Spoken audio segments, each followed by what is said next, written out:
অন্তর্ভুক্ত করা। তো আমরা এ ব্যাপারেও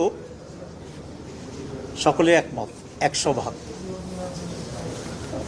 দুদকের ব্যাপারে, এটাকে শক্তিশালী করার ব্যাপারে, দুর্নীতি দূর করার ব্যাপারে সকলে একমত হয়েছে। এটা একটা খুব ভালো লক্ষণ।